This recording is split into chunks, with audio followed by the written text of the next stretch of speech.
There's someone in my bathroom.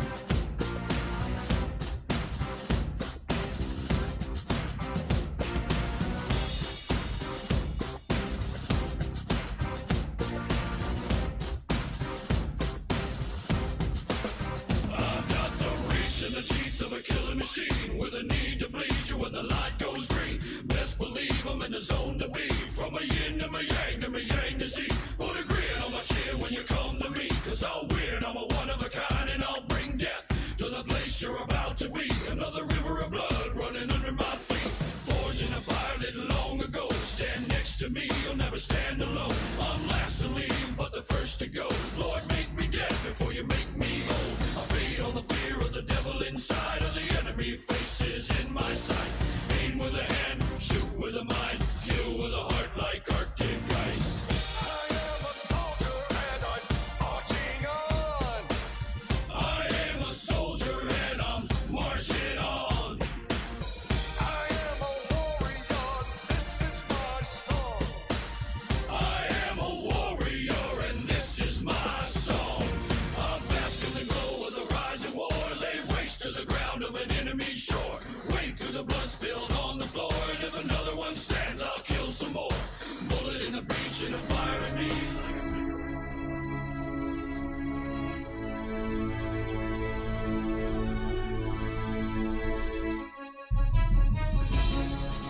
Welcome to Stew in the Nut, an online radio show and podcast focused on national security, policy, politics, and selfless service. We're here to give you an honest opinion, a different perspective, and hopefully a few laughs.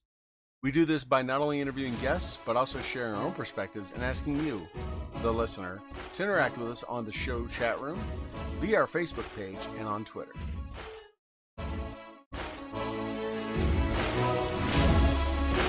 Guests, but also sharing our own perspectives. We would like to thank those who make this show possible and allow us to bring it to you. Our show sponsors: Warrior Media Solutions, BlueHammer.com, Mighty Oaks Warrior Foundation, Graybeard, Red Rum Sport Fishing, Commodity Outdoor Development Group, Enlisted 9 Fight Company, and Gear for Grunts, amongst all of our vendors and sponsors. And I still got to update some audio. Don't hate. It's the way it is. But hey, everyone, welcome to another episode of Stew and the Nunn. We've been gone for a little bit. I think we're episode 288 is what I saw. And I want to welcome back brother from another motherland who's been in our very southern studio. I think step away for a second. But you can see he's got the coolest office that anyone could want. You know, you're the boss man when you sit with a beer, or they make you sit in the storage closet, whatever it is. But either sacrifice as the boss man because you sit in the storage closet, or you're sitting back there protecting lots of Mick Ultra and Dos Equis and everything else that he's got. So good to have my brother back. Hey, Toby, how you doing? All right, there we are. Couldn't hear anything for a second, and like in the back bar room, gotta tell everyone to be quiet. Yeah, quiet. They don't know, they don't know their boss is famous. They don't know? Yeah. They don't know you're back there running this globally award. Hold on. Let me channel my David Bellavia. This award-winning leading. No idea about the tens of followers that we have. The tens of millions, the number one military podcast in the world. Yeah. Again, this is all as per Medal of Honor recipient. I mean, I can't be lying. He said it. It's got to be true. Yeah. I mean, Medal of Honor recipient. Yes. I mean, you know, he killed 5 men in a room by himself, bare hands. If you haven't read the book House to House. But I mean, if he said it, it's straight up. But yes, they don't know you're doing it. It's funny you mention that, Toby, because I got this new mic, which I really like. This thing is awesome, and I'm in my work. I do a lot of calls and Zoom calls like that and everything, and I keep having calls with newer salespeople and newer people in the organization. Today, no less than 3 times I got on a call and someone's like, are you in a studio? Is that like a prop? Are you, what is this microphone thing? I'm like, well, yeah, I kind of do this thing with show online. I try not to mix my two worlds. And then some people that know me like, yeah, he's got this show. And they're like, so that's a real mic? And I'm like, yes, it's a real mic. And But it's like 3 times today it happened. But when new people see it, they're always, and when they don't see it, sometimes I have my AirPods in. They're like, "Hey, where's that microphone at?" I'm like, "Oh, let me pull my prop." I was like, "Yes, you're famous. I'm famous, or infamous to our handful of viewers and fans, and we'll take that because we love them and they love us and they're here every week. And some may be family." But welcome back. You've been away for a minute. You've been busy, man. It's tough being a small business owner. How's it been going? What have you been up to? Well, it the struggle is real. No, it's been fun. As if people haven't figured out, I'm the I picked up a sport fishing fleet and a bar and a couple other ventures, and we're trying to make it all happen down here in Cabo San Lucas, Mexico. So uh, being the international man of mystery, takes a toll, and takes a toll on your time. Uh, and time zones aren't always cooperating with each other in terms of us doing the show. So it's been hard. So I apologize to everyone. But it's great to see you. It's great to be back, and what a week to come back. I originally had planned, knowing that we were going to be able to connect this week. I thought about going into Memorial Day weekend, and some things that I wanted to cover in terms of that. But man, has that kind of got derailed a little bit. I mean, we're still going to touch on it, of course, but like I've been so fortunate down here to live in a cave, not hear the news. We don't get Fox, we don't get a CNN, we don't get all that crap. CNSB, whatever, Telemundo, BDSM, Univision. like we don't even get that. We don't even get that. I mean, I guess it's here, but like no one watches the news here. Like, dude, at least in my circle, like if there's a television on, it's actually playing music or sports or sports. Do you have? Are you rolling the hockey down there? Are people? We are rolling. We are rolling the hockey down here. It is playoff season. My bar has been hosting many a watch party for many different Northerners. I bet they're kind of. Are they kind of like surprised? They get down there in Cabo and they're like, "The Rangers game is on," or whoever, Edmonton. Yeah, no, they're pumped. They're pumped, right? Because they expect. Right now, we're also in Champions League football, also known as soccer. Yeah, if football is life, and so they are. It's refreshing. I guess the NBA is playing right now, but I don't know. I don't watch basketball.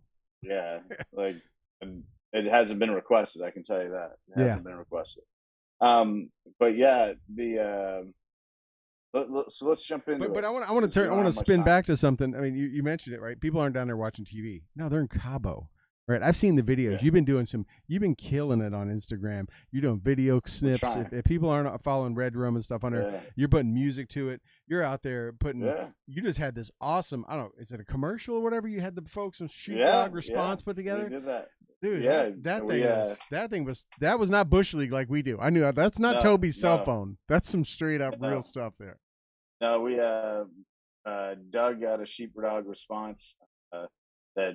It's like the guy behind the lens for a lot of what you see in terms of Tim Kennedy's content at Sheepdog Response. Tim and Justin over there were kind enough to loan Doug to me for about a week to come down and put together.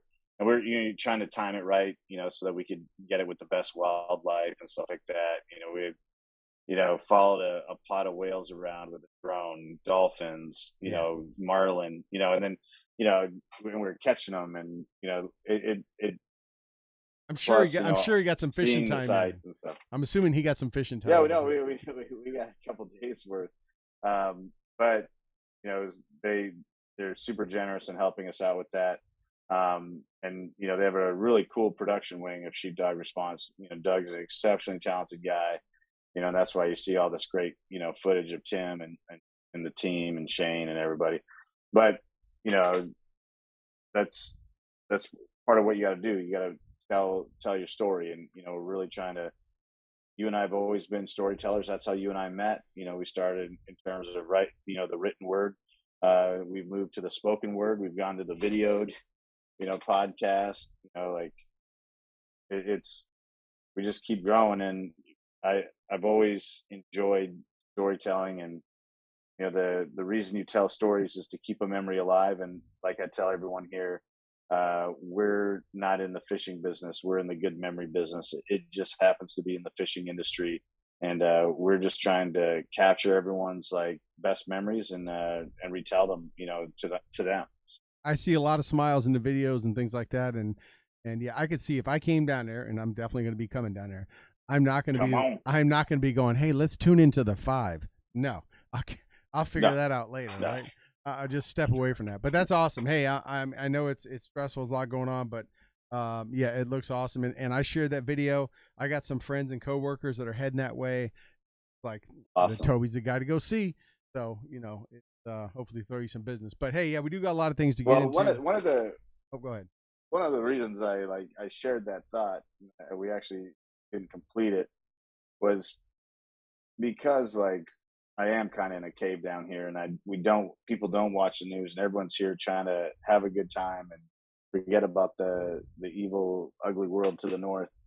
Uh, there's some things that we do hear about here, and there's there's been a couple of things that we have heard about here in the past couple weeks, which for us to like hear about it here without watching news, having someone tell us it's really bad, it actually is bad. And like one of those things was the shooting in Buffalo, and obviously Both are kind we of have a near and dear. huge. Both are kind of near and dear to you, me and you. Interestingly enough, Yeah, across this entire yeah, country. no, you live in Buffalo, obviously, and then I'm Texas, Texan by commission. I got there as fast as I could, and I've spent a lot of time hunting in Uvalde. We got a lot of friends and family, families of friends that have properties there that we utilize, for better outdoors, and a lot of our clientele here are from Texas. So it, yeah, it's just unreal. Yeah, it's been horrific, man. I'll just kind of rewind it. We'll talk about Buffalo a bit at first. I mean, that happened here, and to see just all the dynamics of it. The homegrown white supremacists who seem to have 18 years old, seem to have lived in a fairly normal household in life, but took such planning and methodical actions to coming here in March, casing the place, coming back here and writing this 180-page manifesto, coming back to Buffalo, researching this place by its demographic, finding the most heavily an American concentration of people in the state of New York, and they were here, closest to his home. I'm assuming he decided to stay from New York City since it's just wrapped in NYPD, and then found this concentration, went by there, hung out there the day before, talked to people on the park bench. An older black gentleman bought him a drink, and talked to them for an hour and a half. It reminded me a lot of the South Carolina church shooting where the young man went in and sat with the people We and prayed prayed with with them. them, right? And I'm trying to think, how do you flip that switch? How is the mind so distorted that you can sit there and enjoy, maybe laugh and talk, and or in case of South Carolina, pray with somebody, knowing what you're about to do, even if you have a split personality or something like that, knowing what the actions are that you're going to take.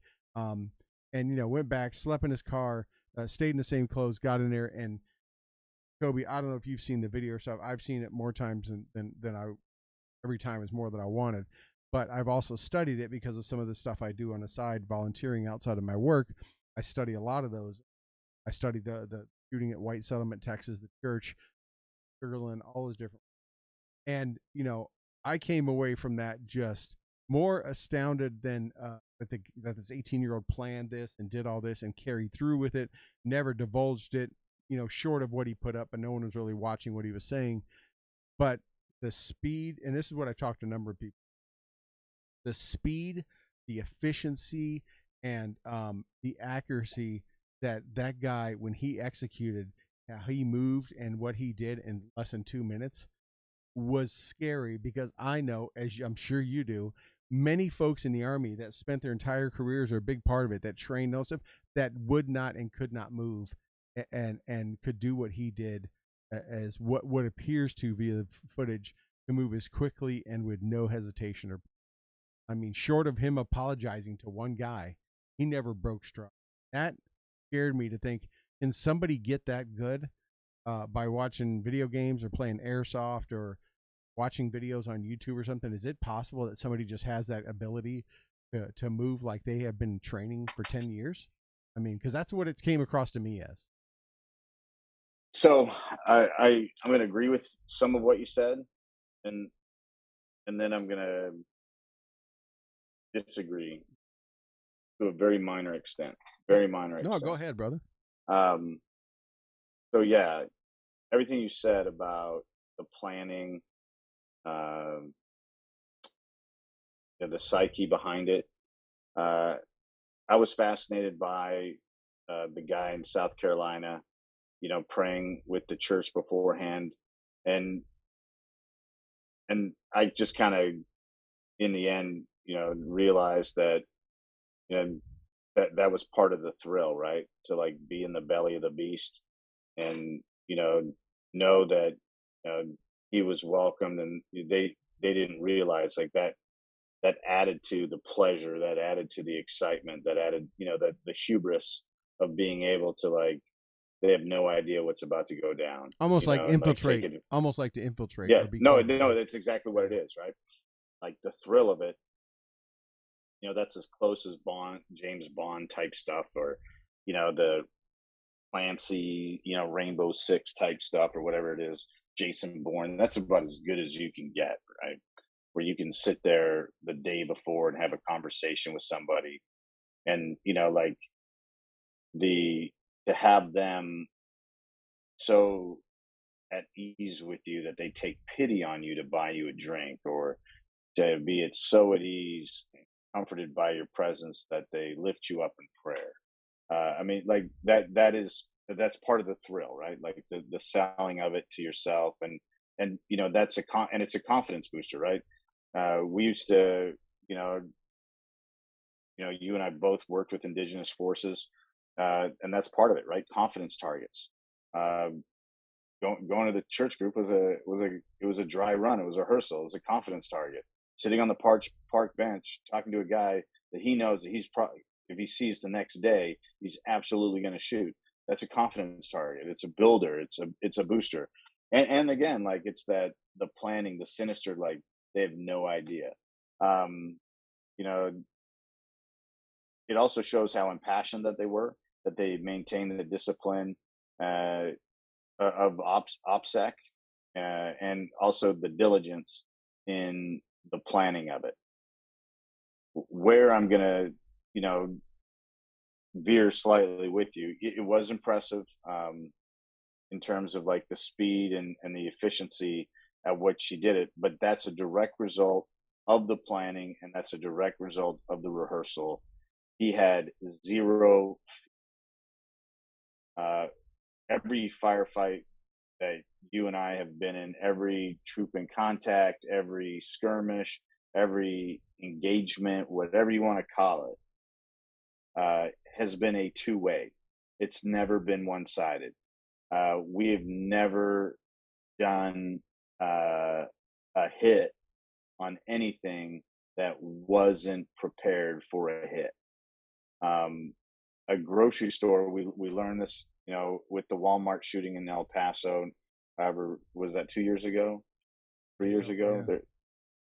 There, like it's the softest of soft, right? Like the guy at the door, the person at the door, Walmart, pride themselves in giving someone that's disadvantaged the opportunity of employment. Well, I love that about them. I really do. I love that they are empowering people that typically get looked down upon, or like not given the opportunity, or don't have the opportunity to earn. That's something I really appreciate about Walmart. But it also makes you an exceptionally soft target, that the very first person at your entrance and exit, is someone that's probably not capable of protecting or stopping or even interfering in any capacity with something that's going to happen. Right. Right. So grocery stores are like a soft target. Uh, you know, with the exception of, certain locations where, there's higher chance of someone carrying. Texas being one of those locations, um, for someone being prepared in the case of like a church shooting, where in Texas, the neighbor was prepared. Uvalde, uh, a passerby, heard, identified what the threat was, by the audible sound and reacted to it in what ended up being a fairly timely manner. Unfortunately, it, the speed at which someone moved there, again, it's Yeah. easy when it's a soft target. So I, I I will give credit where credit's due, and that's the planning, and that's like the emotional ability to like get in there and be committed to it. Um, but Well, I'm not going to give credit for like being overly tactically sound and living out their airsoft dreams, because it wasn't a two way; it's a right. one way. And And look, and when he faced a threat, where, he put the barrel to his chin. I wish they would have let him do it. But to be honest, I'll just say it like it is. I wish they wouldn't have yeah, talked him out of it. Just let him finish it because we knew his motive and everything. He immediately went to that route when he faced the first, yeah, you know, like I I short of can't the stand security guard, short of the security guard. I He yeah, didn't I engage him. can't stand the thought of you doing something to me, so I will do it to myself, Right. and Right. I will do it the cowardly way where there's zero consequence in terms of pain. I mean, he, Like, wearing body armor gave him an extra braveness. He did get hit by the tired cop, Battler, but he outgunned a rifle to a pistol kind of thing. But it's just, again, I rewatching the speed he went through there and all that stuff. I just think of an 18-year-old. I think of what I was doing at 18, or was it what I was into at 18, right?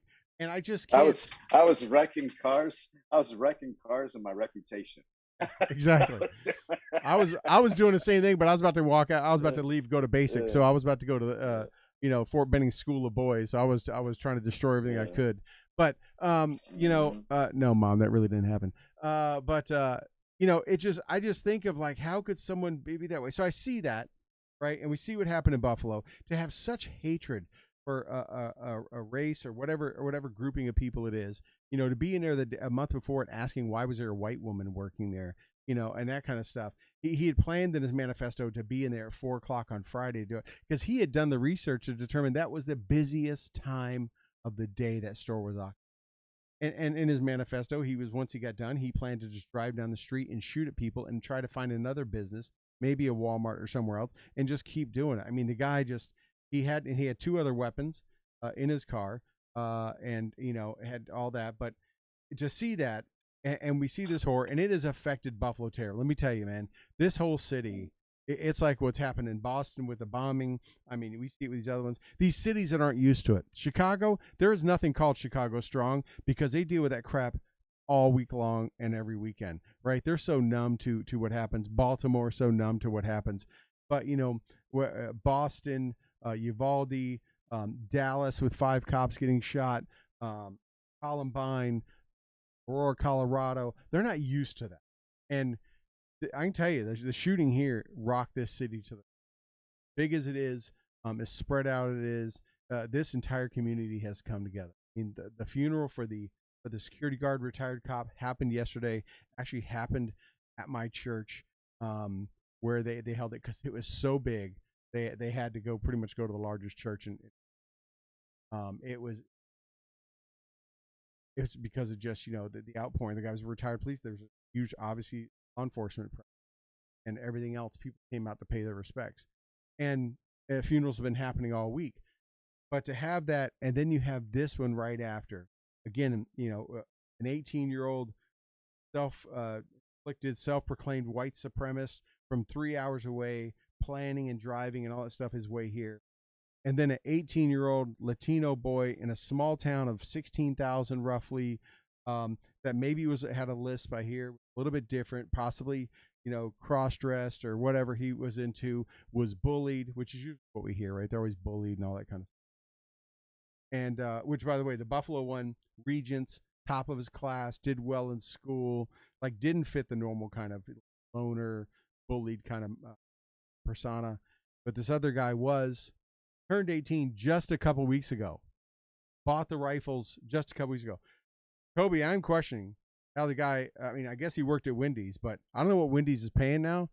But one of those was about a $2,200 to $2,500 Daniel Defense AR, Yeah, and he bought yeah. 300 something rounds of ammo, which isn't cheap either. Yeah, I did notice there was a Daniel Defense 4 in there. I mean, The not a I don't cheap know. not a cheap fly by night, home built or No, whatever. no, like he uh he saved his pennies and dimes. And the other part about that I found curious was they're on back order. They're hard to get. There's a waiting list for that. So like he someone must have like helped him get that. Yeah, and his The and he had some kind of home life. He lived with the grandparents. Him and his mom had a falling out, whatever. But he to go from that, and then he went online literally right before. I don't know what you've been caught up with. Tells this 15-year-old girl in Germany that I just shot my grandmother in the face, or shot her in the head, and then I'm going to go shoot this. Now this poor girl, halfway around the world, what I understand is guilt, thinking she should have done something. I mean, what could she have done in what could Germany? A 15-year-old girl, who's she going to call, right? I mean, US 911. I mean, but yeah. he, for some reason, he felt he had to tell one more person, and went in there and just, not that anyone deserves this, right? But you shoot up a grocery store because you hate a certain race. You want to go shoot up a church. You want to go shoot a church because there are a whole bunch of Christians and you don't believe in them and you think you're possessed, whatever it may be. But just like in Sandy Hook, right? To walk in to an elementary school, right, to the most defenseless, the most innocent there are. If there is a definition of domestic terrorist, to me that's it, because you absolutely, in my opinion, you're destroying an entire town. And I'm looking at Buffalo with over 1 million plus, the second largest city in besides, and what it did this for a town of Uvalde, who I've never been to. I've been all in that area, but a town of that's where everyone's got to know. You've destroyed No, a town. there's no hiding it. The the school thing uh, is a really interesting dynamic, right? Uh, and we have culturally been fascinated by this. Now we're appalled, we're disgusted, uh, horrifically tragic. I can't imagine. Uh, it's the last week of school, right? Um, you know, our oldest graduated, a year ago this time. Uh, she's been at the Texas A&M University in Corpus Christi, but the high school that she graduated from, that's less than a mile from my house, uh, you know, had a horrible car accident um, last weekend, and they just I couldn't imagine parents thinking about their kids graduating, and then instead of you know graduation parties and the great hope for the future, they're making arrangements. Um, and I was just I had that on my mind recently, and then here we go to the last week of school, to this, but this fascination isn't new. And the reason I'm saying this fascination isn't new is because it's been part of pop culture for me. When I say it's been part of pop culture, I don't mean it's because it's been in news uh, feeds. I mean it's because, like, how many songs are out there about this subject? We'll start with Bob Geldof's "I Don't Like Monday." Um, we'll fast forward, 15 years or so, and to one of the greatest rock and roll albums of all time by Pearl Jam, 10, with their smash hit "Jeremy." Um, like, Yeah. this is not a new thing. It's a big part of our culture that if someone wants to make this statement, this is the way to do it. And people have, people have used this statement so many different ways. I remember where I was and what I was doing when I heard about Columbine.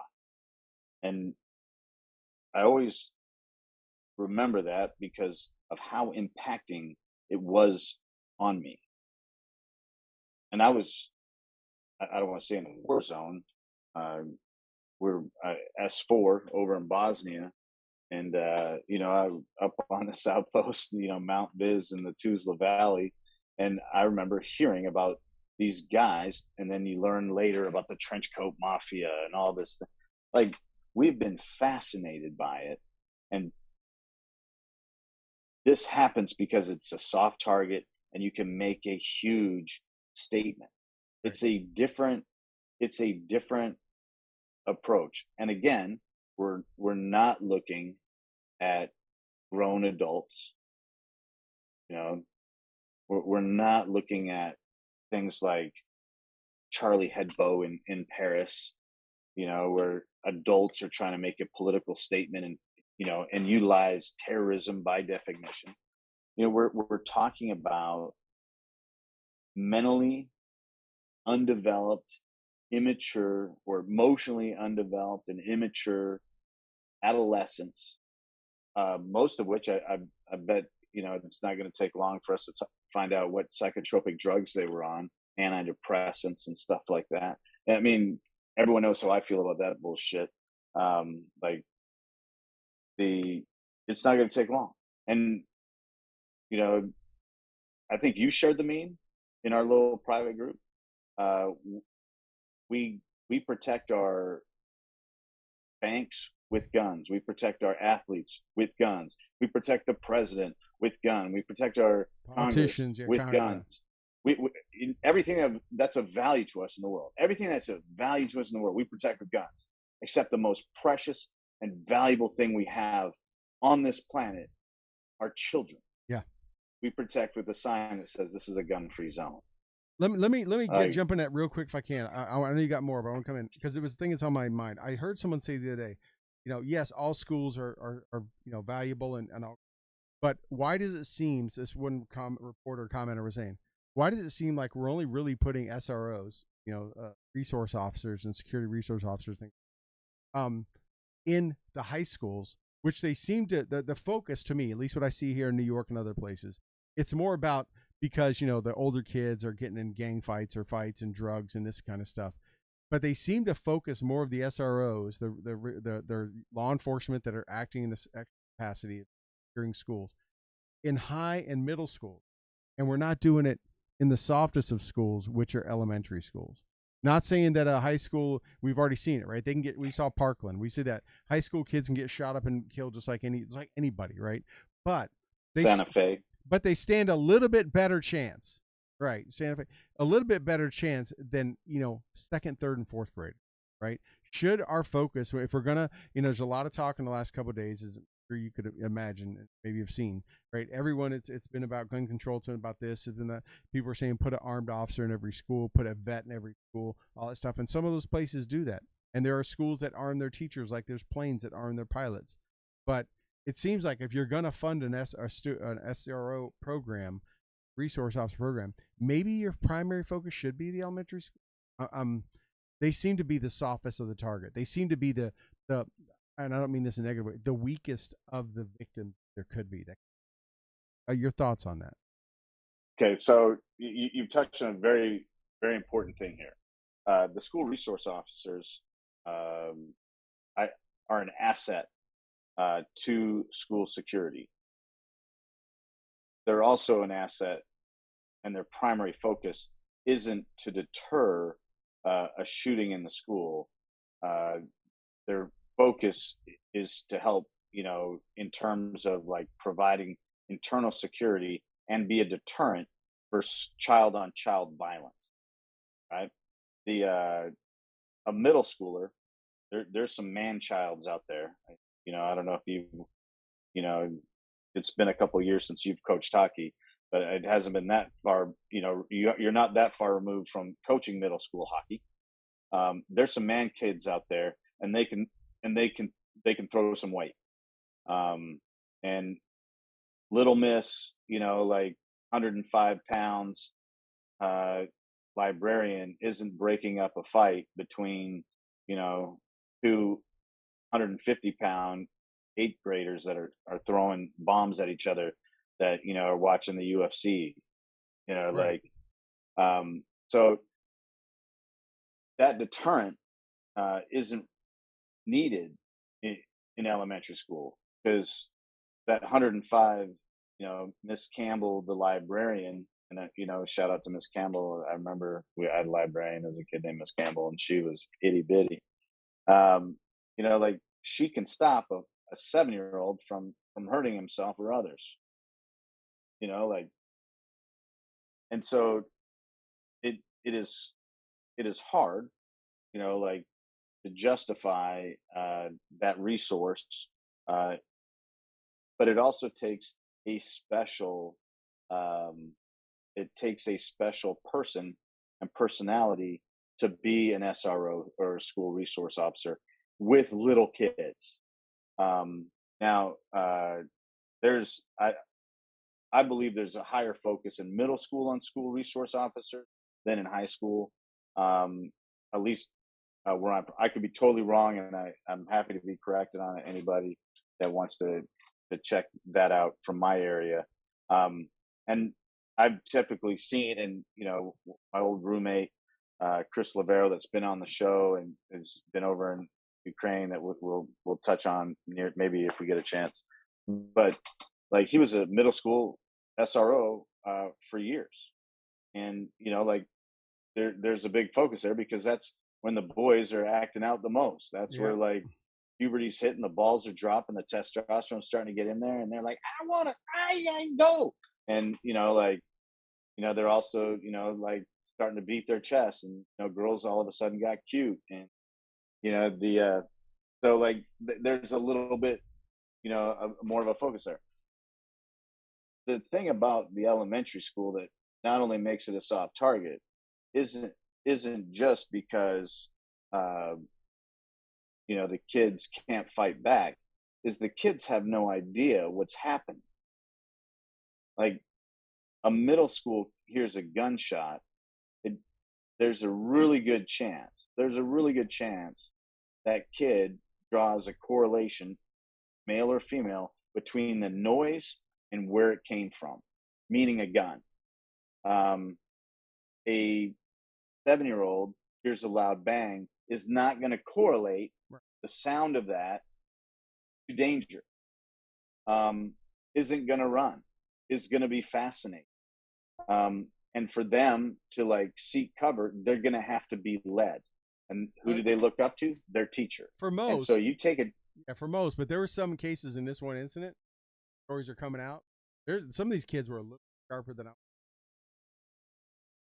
No, they're the Well, exception, but I mean, we're also talking about Uvalde, Texas. And the reason why I'm bringing this up, it's not because Uvalde's the Wild West. It's because one of the largest industries, the most important industries in Uvalde, is game ranches. Like the most popular place in town is a gas station, steak, and package store called the Oasis, where you can get your corn, your feed, your camo, a nice baked potato with a decently prepared piece of meat, and you can also see celebrities. Like I've eaten, and every time I go to town, every time I go to Uvalde, I go to the Oasis. And that's like where we stock up on everything before we get out to whatever ranch you're going in the outlying yard. The biggest industry outside of oil and gas in Uvalde is agricultural tourism, hunting. So a lot of these kids, at that location, have a familiarity with that sound, with, you know, right. So like, good which to know. Yeah, yeah. That was surprise, definitely right? save definitely saves things. But if we're talking like middle, any Topeka, name any town, Kansas. California, name any town, Yeah, California, Saint, Washington State, or whatever. yeah, Chances are a 6 or 7 year old have no idea that they're hearing gunshots. That's not where their mind immediately goes. They haven't watched that much television yet. They haven't played those kind of video games yet. They haven't been exposed to that level of auditory engagement yet. So that's another reason why I think, and this is like my rationale on it, why they're so soft is because like it's like Boys in the Hood, right? We watched that movie Boys in the Hood. John Singleton, the director of it, gave Ice Cube a real gun, right? He gave him a real gun with blanks when they were filming, and they didn't tell the rest of the actors. And so, like in that one scene, they put the gun in the air, and he pops off a couple of rounds, and you saw the actual natural, instinctive reaction on that screen. And people took cover. People ran because they knew what it was. They were familiar with it. Now, if you do a shooting in downtown or wherever, pick any part of Chicago that's been dealing with this violence the past 5 or 6 years, Beirut, pick any kind of war-torn area, a 6-year-old is going to know to put its head down. Right. No. Yeah, it was But interesting in I some digress. of the stories that came. I mean, some of the things that come out. So, in case you weren't aware, right? One girl that was killed. I think she was the sheriff's daughter. She called 911 right away, and he was on the phone with 911. Shooter saw her, and another girl. I think it was the girl next to her. When she came out. This is a horrific story. It hurts me to even say it. She came out covered in blood, and the sheriff deputy said, "Hey, are you okay? What's wrong? Where are you bleeding?" And she said, "I'm not bleeding. I covered myself and my best friend." He asked who her best friend was. It was his. I can't even. It just like a knife through her. But this little girl said she covered herself in blood to fake being shot so she wouldn't get. At 9 to 10 years old, she had the wherewithal that one, her friend dialed 911 due to do that. But two, and maybe because she was a sheriff's daughter, if that's actually good parenting, right, right. But two, the girl next to her knew to do that and almost camo her, fake her, so she could. And you hear that and you go, good for them. But at the same time, you go, how do they even think? What if it be? The one, the boys were hiding underneath the table. The officer was outside, said, "Let us know if you need help." A boy yelled, "Help!" That's when he just. And there's some more things coming out today. It's very dynamic. Briefing today. There's some serious discrepancies with the timeline. A lot of things that can't. Toby first the battle. Source officer. There's this timeline of 12 minutes from the truck crashing to.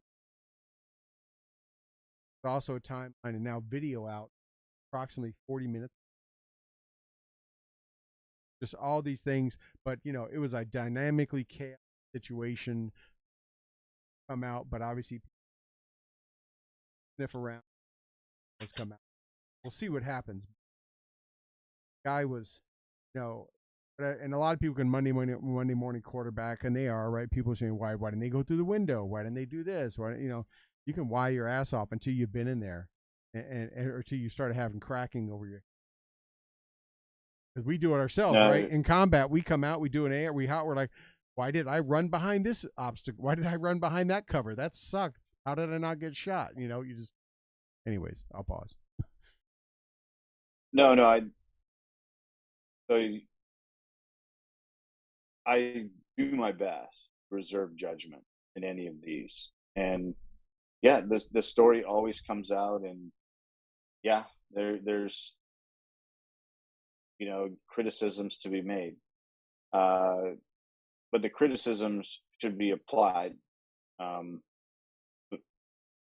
that's why we have AARs, right? After action reviews. We look at the criticisms of our performance or lack of performance, so that we can, adjudicate them and apply the appropriate corrective action. I was very judgmental about Parkland. one deputy in particular at Parkland who knew it was going on was asked to respond and didn't go in. Um, like I I'm judgmental to this day about that. Right. Like um, Hey, I'm judgmental to this day about this. I've always said, Toby, But I've always said, the cold and bullets will show you the true character of a man, right? Extreme well, I have cold. no character because I don't like being cold. Right. But I've always told people, like, someone may look like, at least from my army days, right? Someone Yeah. may look like a superhero. Yeah. You put them in extreme cold, Really or get you throw cold. bullets at them, and the guys that you think were going to be heroes are curled up in the bottom as zero, right? And the guys that you think are just shit bags that would never do anything are up there rocking the 240 or the 50 and just crushing it. I've said, to me, those are the only two elements in life that I've ever found that will tell you the true character of a person. The extreme cold and bullets. Anything else doesn't really put a test on you. No, like what the timeline, all this stuff's going to come out, and hopefully we learn from it. But I'm going to withhold judgment, and I'm going to do my best not to armchair quarterback some of that stuff because the information on the battlefield's never accurate in the beginning, and like it. I think there would be a level of skepticism that this is happening in your little town, and I think that's a big thing. Just like there'd be a level of skepticism that like the church across the street is being shot. There was two people that watched what happened in that church at White Springs or whatever, A white settlement in Texas. Yeah. White settlement, Texas. Is that what it was? Yeah. And like one guy was in awe of what was happening and in denial of what was happening, and the other one took action because he realized what was happening. So like I'm not gonna I don't want to fall into that trap, but I do hope that we learn from it. I do hope we take the criticism the right way. What I don't think is helpful, and it's impressive, and I learned about this down here. So like that's how much of an impact it had on the news cycle, is the sensationalizing and the politicizing and the soapboxing of an event like this, for political gain. I saw that clip of Robert Francis O'Rourke. Like that's just one of the most despicable things I think I've ever seen. One of the classless, most despicable, misguided things I've ever seen. Like now I would also be honest with you. I didn't enjoy the response that he got from some of the people on stage. Yes. Yeah. I understand that was an emotional response, and we don't need to be like in the face of families and tragedy, like getting in petty little political arguments and calling people sons of bitches and shit. Yeah. Like but it was a mo, right? That was the mayor, right? And yeah, they're definitely emotional. No, I get it. It was an emotional response.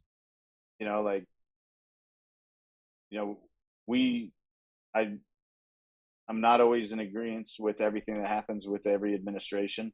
I will say that the thoughtful response that the governor made immediately following that was measured and in good taste. Yeah.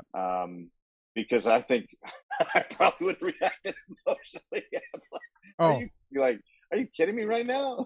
Are you? I mean, serious? if he didn't think this moment, I mean, if he didn't think most of Texans hated him, I think a lot of them do now. I think he may have just. He's wildly loved in Texas. He's wildly loved in Texas. Like he's barely lost, several of his races, but this is definitely not going to help him. No, not at all. And the reason it's not going to help him isn't just because of the politicizing and the showboating and the grandstanding and just the absolute classlessness of it, is because it shows the naivety and the ignorance to the problem. Right. You, there's no amount of legislation. There's nothing that's going to happen politically, legislatively, judicially that is going to stop these things from happening. An inanimate object doesn't do this. A human does this. And, just like there's a bunch of, hoopla going on about, what might happen with Roe versus Wade. And, like, I can't tell you how many people are like, well, if you make abortions illegal, people are just going to go get them illegally.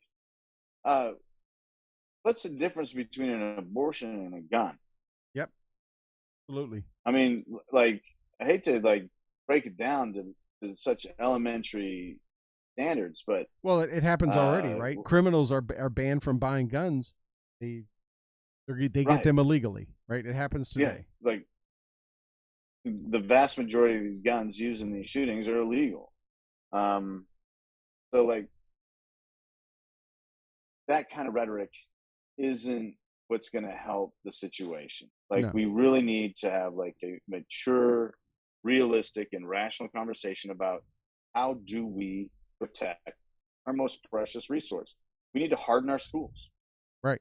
I don't like saying it. I don't want my kids. We hardened our airplanes. I mean, we hardened our airplanes, right? People could kick in doors and kill pilots with box cutters. And what did the airline industry do? You're not getting through those doors now. They harden that door, and if you go through that door, you're probably going to face a SIG on the other side from an armed pilot, right? That's what we did. No, like we need to be ready to have that conversation, and that conversation isn't going to change. And what I mean by that is that there's nothing, if you want to solve this problem and you really want to make an impact on this problem, and you're a mom that demands action or whatever group you subscribe to, we need to harden our schools. It's just that simple. Right. We had this conversation after Parkland, and what happened is we let a couple of charismatic kids talk louder than the adults of the parents of the kids who are calling for the hardening of the school. And we listened to the kids that have this naive romantic idea like, oh, we can change the world. Yeah, that's awesome that David Hogg got a couple of scholarship offers out of the deal. And, I don't know what he's doing now, right? I mean, looking for the next has crisis. He solved anything? Right. Has he changed anything? Like, no, like. But you're right. I mean, let me take it back a minute, like right? Let me take it back to another example. The Oklahoma City bombing.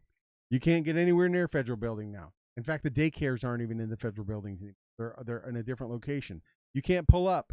You're going to hit these ballers, these big concrete blocks or balls or planners or whatever. You're not getting near a stadium, a federal building. That came out of Oklahoma City. That's going to keep you from pulling in front of there. We talked about 9/11 and the airplane doors. We learn lessons throughout the way. So when people say, and this is just Troy going on a rant here. When you hear all the politicians in the last several days talk about, we're done with prayers and I don't want to hear thoughts and prayers.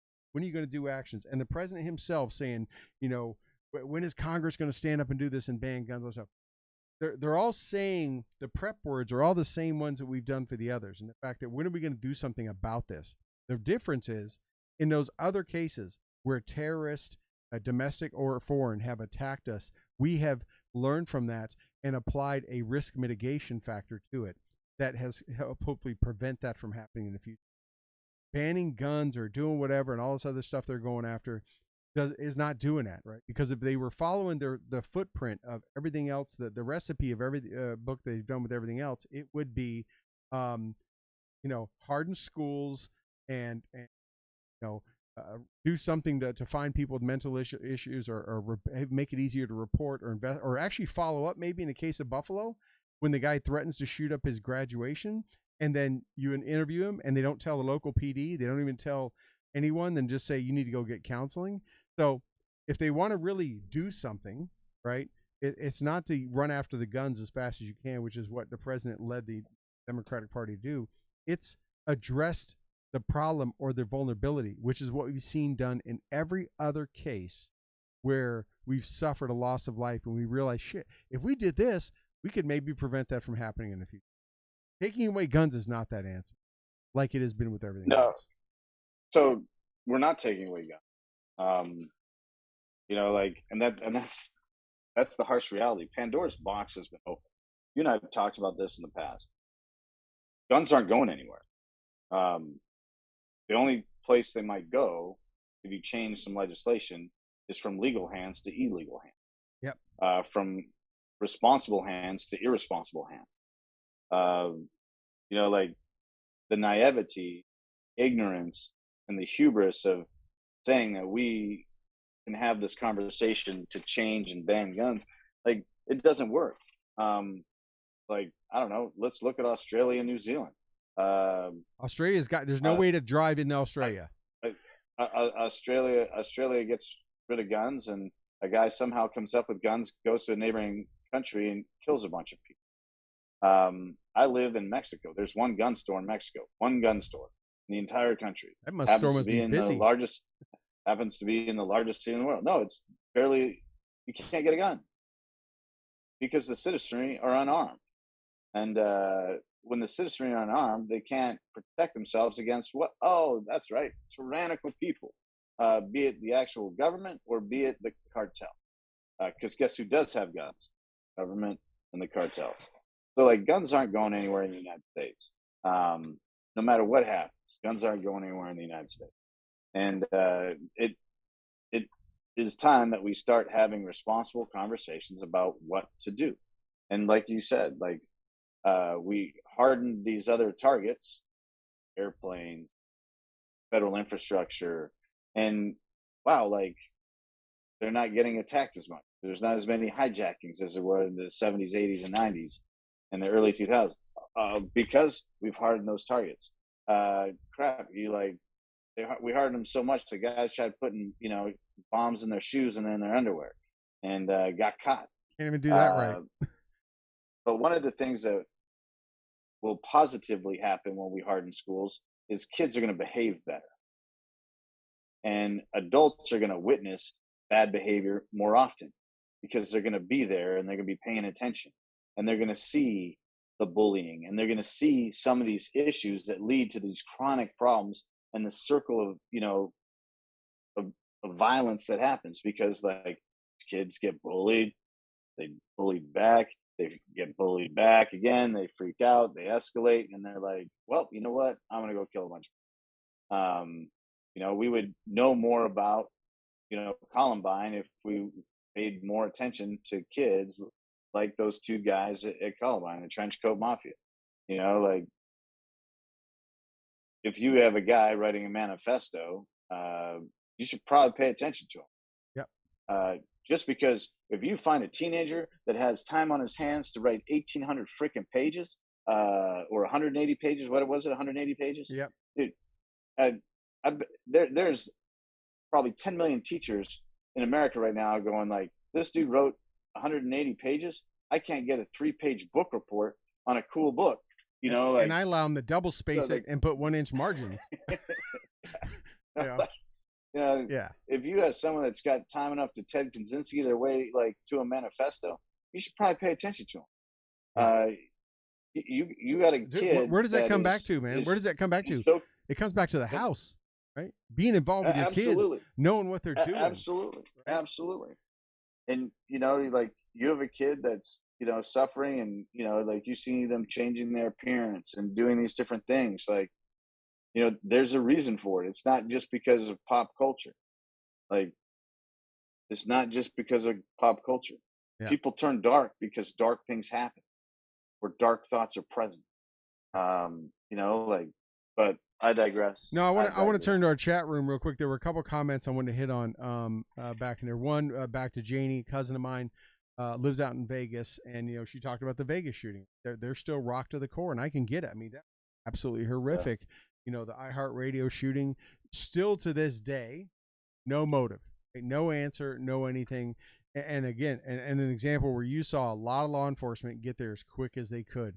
And but I mean, the guy was prepped. He was an older gentleman. He knew what to do, positioned himself to be as hard to get to as possible. So, Janie, but we feel for, I haven't forgotten about that. I still talked about the shooting a number of times. We forget. Well, and it's unique, right? Because it targeted adults. Adults, yeah, You know, unless you were targeting people like country music. I mean, there was no rhyme or reason or pattern to who. no, like like it was a music festival. You were targeting adults, and and it was a tactically sound attack. Right, Like, right. it was well thought out. And Joe Massey, who was listening, he's gone, but he was talking about he's a teacher in the Fort Worth area, Sure is. right? And he said, and I'm assuming he's a buddy of yours, Toby, and you know him. He was actually one of my very first squad leaders Yeah. in 1-5 Cav. He's a 1-5 Black Knights. There we go. I wish I'd known that. That's right. That's so right. that's Loyalty why and courage.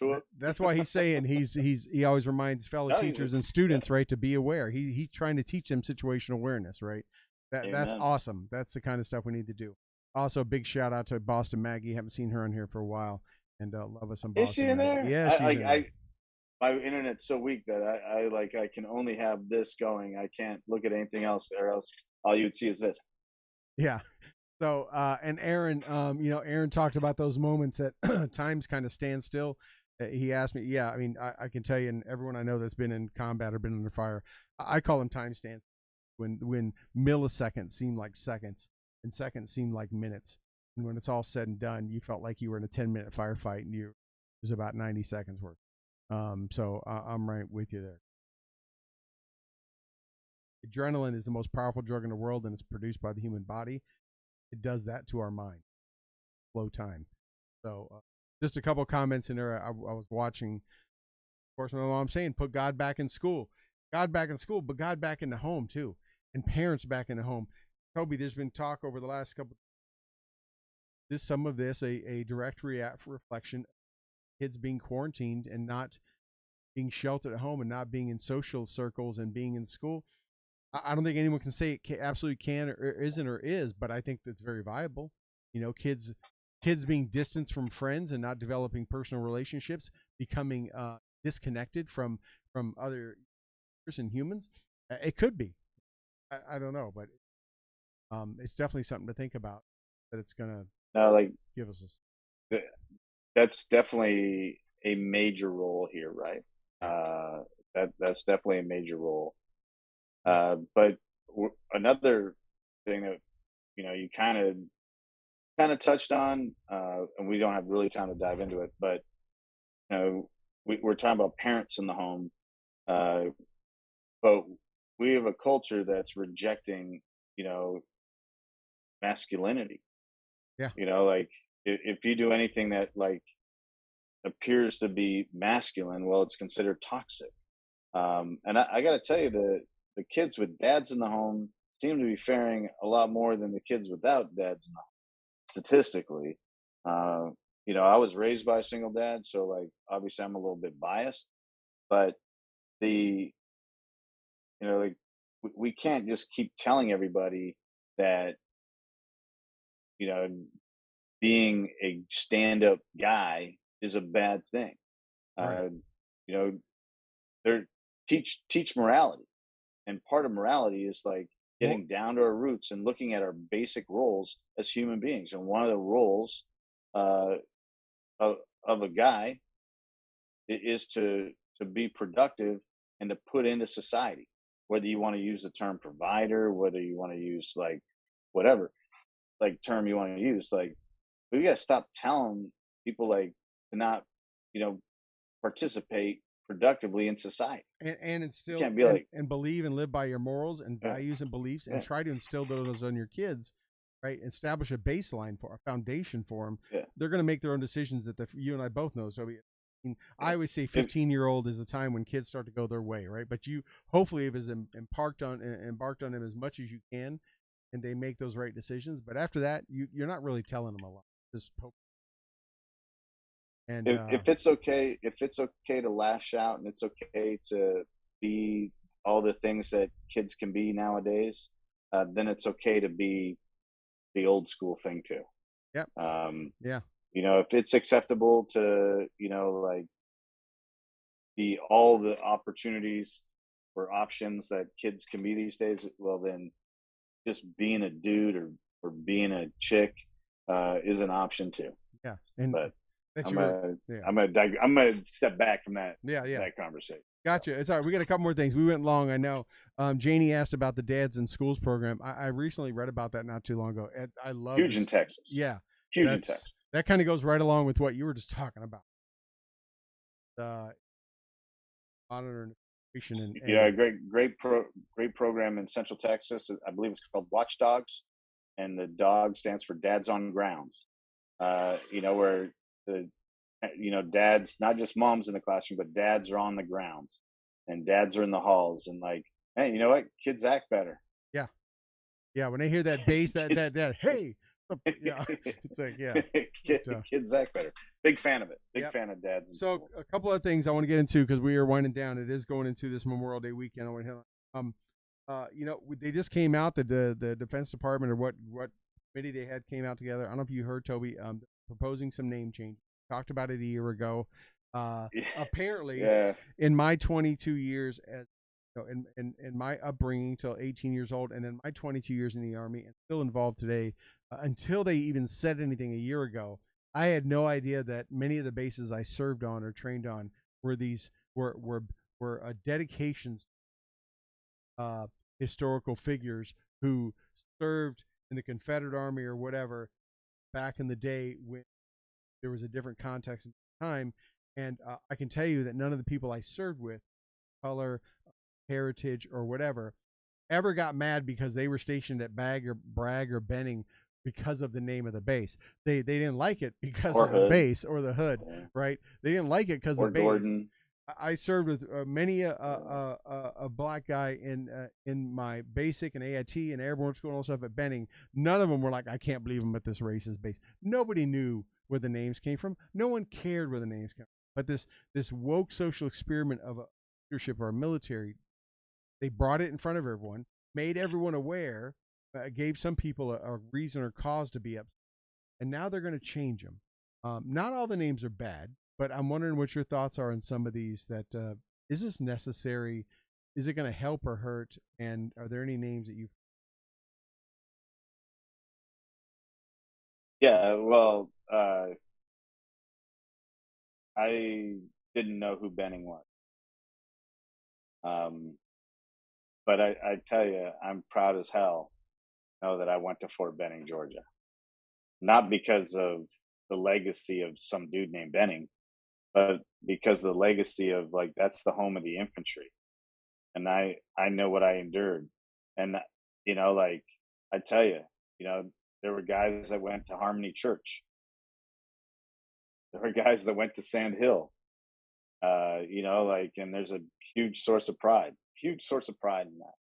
You know, it's the home of the infantry. Is this where the military should be spending its money, changing all those signs?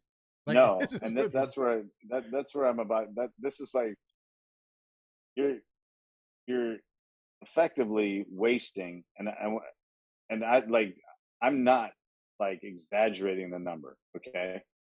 And this is what's mind blowing about this whole thing.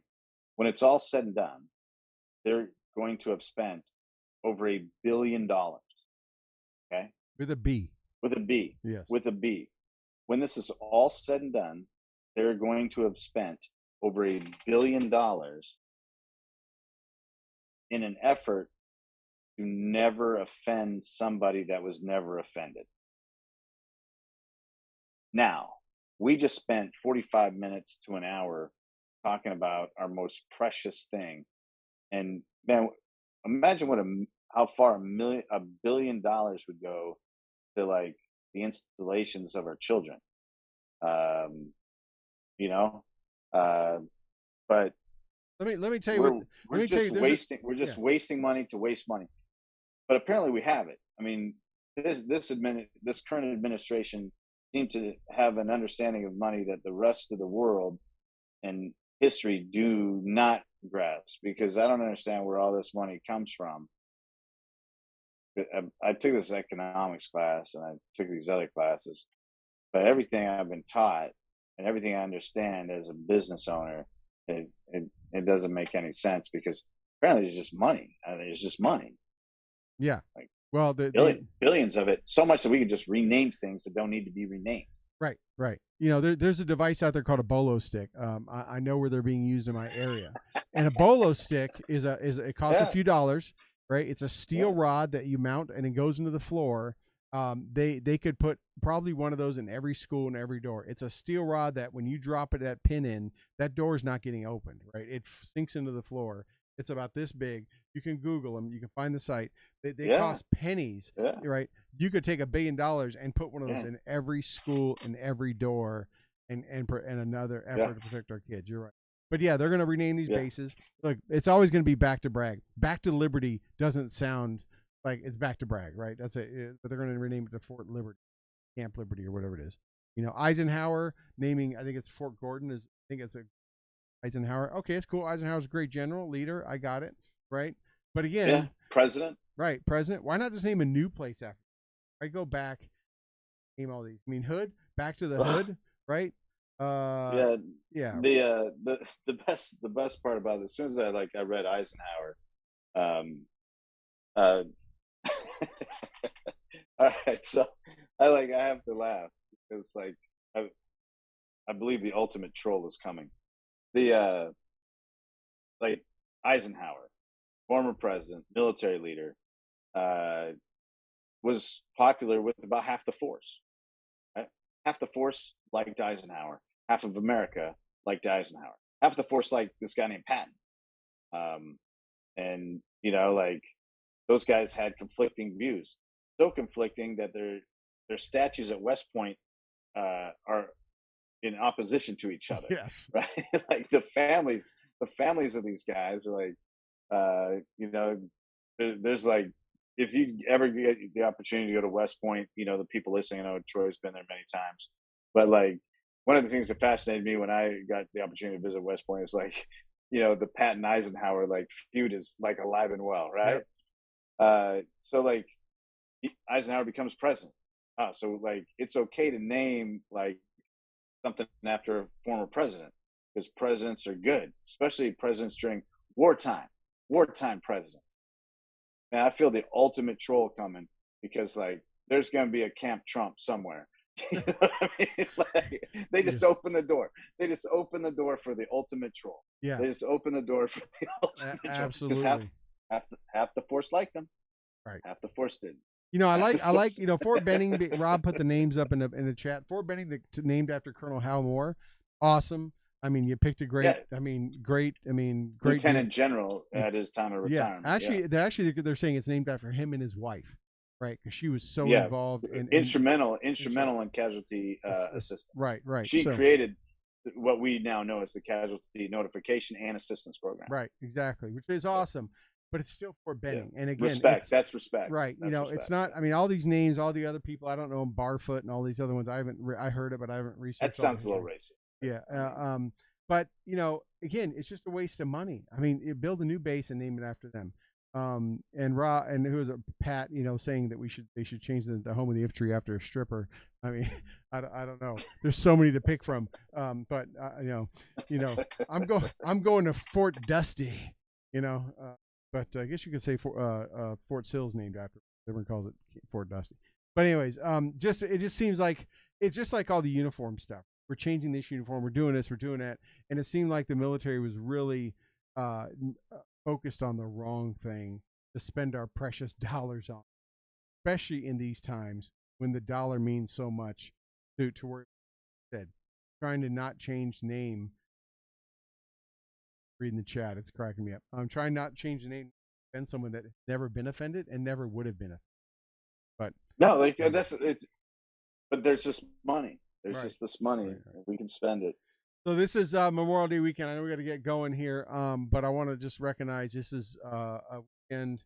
I'm just going to open with a statement. I've said it before. It means to him, but as I've said many times, this is not a week for those that have served, those that are fallen, or the families of, because 365 days a year is Memorial Day for those when you lost a friend or a family in combat. Robert Stokely thinks about his son every day. He doesn't need this weekend to think. This weekend is 110% for those that did not know someone personally, that did not lose someone, so they can take pause. And they should take pause, and while they're barbecuing, after they get back from Lowe's with their grill, whatever it may be. But the idea is just for those people to take a pause and think about what this weekend's about and pay homage to those that made the ultimate sacrifice. So I just want to kind of say that people think it's for the military. It's not for us, especially us that have lost comrades. We don't need a day. We've got every other day. Anyways, I'll turn it over to you. Couldn't have said it any better. Growing up in Canada, we didn't have Memorial Day. We had Remembrance Day. And that was focused on remembering those that served and made the ultimate sacrifice. It was on the 11th of November, and as homage to like Armistice Day, as it's known in other places of the world. I feel undeserving of a day, and I I don't think a day is enough to say thank you. I wear a bracelet every day, rotate them, unfortunately, because there's several in my life that deserve the daily understanding and reminder. I don't wear it as the somber thing. I wear it as a reminder that I need to be a better husband, be a better man, be a better dad, because this guy isn't here to do that. There, we need to do more for our Gold Star family. Uh, we really do. We need to appreciate them and love them more. This is, we owe them. Like you mentioned, Robert Stokely. Shout out to Robert, one of my favorite human beings on earth. Guy's about to face a quadruple bypass.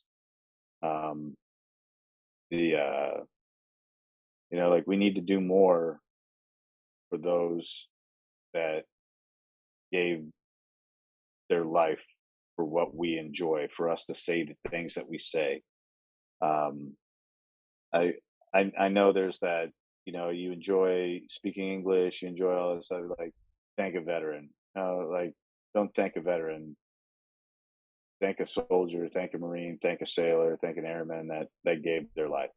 Thank their family, pray for their family, console their family, love their family, and and that. Respect that. I'm not going to put that message up, like I have in the past. Like, hey, while I appreciate your gratitude, it's not for me. Uh, I, this year, I'm down in Mexico, so I don't have to worry about mattress sales and all that crap. I'm just gonna live my life. Like you said, as a veteran, uh, every day is Memorial Day. As a Christian, every day is Easter, and I'm gonna leave it at that. Yeah, yeah. I'm sure on Monday when you go out on a run or something, you probably pour a little bit one for the fellas, and out there be Man, many on your mind that you're like, man, I wish they were here. I would love for them to be with me right now. Yeah, They'd get a kick out of this. they would be blown away that Art and Toby doing what? Yeah, but yeah. So no, it is a weekend. It's a long weekend, and it's a day to remember. Watching and listening, probably all are. You probably there's every day is probably a Memorial Day for you. You have a connection one way or another to either directly or to family members that you've wrapped your arms around that need love, and just enjoy that. I know when people say something to me, happy, thank you, Memorial Day, whatever, don't know. I just thank them and just say, don't forget, what this is about.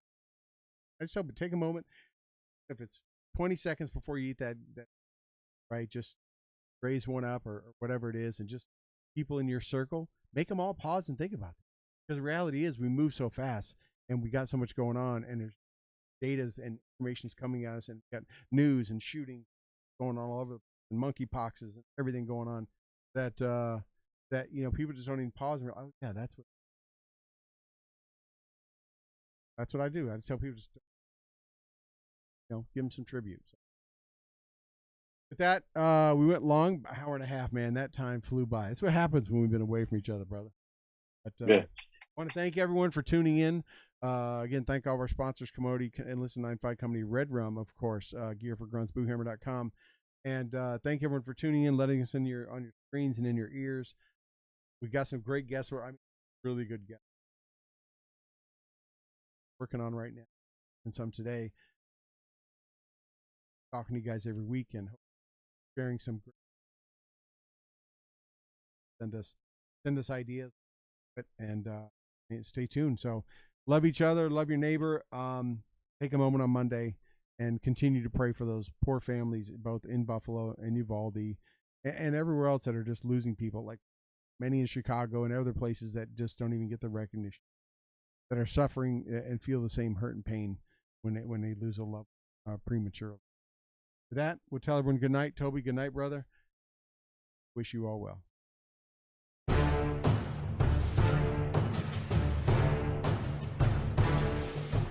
Well, that wraps up another episode of the Stu and the Nunn Show, and we hope you had as much fun listening to it as we did hosting it for you. Don't forget to like our Facebook page and follow us on Twitter.